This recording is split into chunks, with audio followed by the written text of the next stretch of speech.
দ্রব্যমূল্যের এই ঊর্ধ্বগতির বাজারে সবচেয়ে কষ্টে আছে কিন্তু মধ্যবিত্তরা। এটা আমরা কম বেশি সবাই জানি, তারপরেও আমরা চাই একটু ইগনোর করতে তাদেরকে। তো যাই হোক, সে কথায় পরে আসি। আমার হনুফা কিন্তু আজও আসে নাই। এটা নতুন কিছু না, এ খবর আমি রোজই দিতে থাকি আপনাদের, আর ও ছাড়া আমি বাঁচিও না। যার জন্য ওর এইসব অনিয়মগুলো আমাকে আসলে অ্যালাউ করতেই হয়। তো যখন দেখলাম ও আসবে না, বুঝেই গেলাম, তখন আমি দৌড়ে রান্নাঘরে এসে খিচুড়িটা আগে রাইস কুকারে বসিয়ে দিয়েছি। আর গরুর মাংসটা আমি আগেই ভিজিয়ে রেখেছিলাম, তো সেটাও কেটে ধুয়ে একদম ফাইনাল করে এটা আমি এখন বসিয়ে দিচ্ছি। মাংসটা তুলনামূলক একটু বেশিই নিয়েছি আমার পরিবারের সদস্য অনুযায়ী। যেদিন গরুর মাংস রান্না করি, যদি একটু বেশি করে করি, 2-3 দিন দেখা যায় যে বাচ্চাদের নিয়ে আর কোনো টেনশন অন্তত করতে হয় না। তো মাংসটা খুব ভালোভাবে কষানো হবার পর আমি প্রেসারে দিয়ে দিয়েছি, একটু আলুও দিয়ে দিয়েছিলাম। গরুর মাংসের আলুটা আমারও পছন্দ, ছেলেও খুব পছন্দ করে। তো যাই হোক, এর ফাঁকে আমি অনেক কাজ সেরে নিয়েছি। সব কিছু তো আসলে এই 3 মিনিটের ভিডিওতে দেখানো পসিবল না।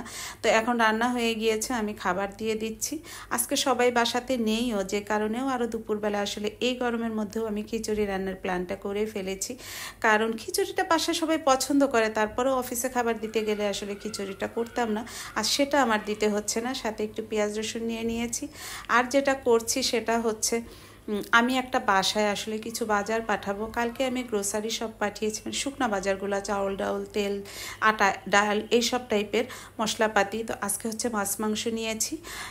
আমি আমার ঘর থেকেই 3 প্যাকেট গরুর মাংস দিয়ে দিলাম। আর বাজারে একটু যেতে হয়েছিল, 2টা মুরগি এনেছি।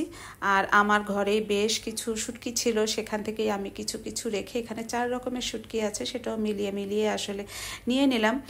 আর বাজারেও চট করে গিয়ে কিছু তাজা মাছ পেয়েছি, সেগুলোও নিয়ে আসলাম। কেটে দিতে পারলে ভালো লাগতো, কিন্তু আমি যে সময় বাজারে গিয়েছি আসলে আমার সময় ছিল না হাতে, যার কারণে এভাবে আস্তই দিয়ে দিচ্ছি। আর খুব বেশি সময় লাগবে না। আর আমি রাইডার কল করেছি, তো যেহেতু রাইডারে দেবো আসলে, আমি কনফিউজড ছিলাম ব্যাগগুলো আমি কিভাবে করব। কালকে আমি অনলাইন থেকে বাজার করে ওরাই দিয়ে এসেছিল, যার জন্য ব্যাগ করার টেনশনটা আমার নিতে হয় নাই। কিন্তু আজকে তো আমি ঘরে বাজার করে দিচ্ছি। আমি ব্যাগ করা নিয়ে খুব হেনস্থা হলাম কিছুক্ষণ, কোনটায় দিব, কিভাবে দিব, ওরা বকাঝকা করে কিনা, আবার কোনোটাতে হয়তো ব্যাগে নোংরা লেগে থাকলে ওরা কাউ কাউ করতে পারে। তো যাই হোক, যেটাই হয়েছে আসলে, আমাদের প্রতিবেশী বলেন বা কিছু আত্মীয় স্বজন বলেন, তারা কিন্তু থাকেই মধ্যবিত্ত থেকে এখন একটু নিম্ন মধ্যবিত্ত অবস্থায় আছে, যারা আসলে সবচেয়ে কষ্টে আছে। তারা না পারে কাউকে বলতে, না পারে চাইতে, চোখ লজ্জার ভয় আসলে তারা সবসময় নিজেদেরকেই দেখা যায় একটু আড়াল করার চেষ্টা করে।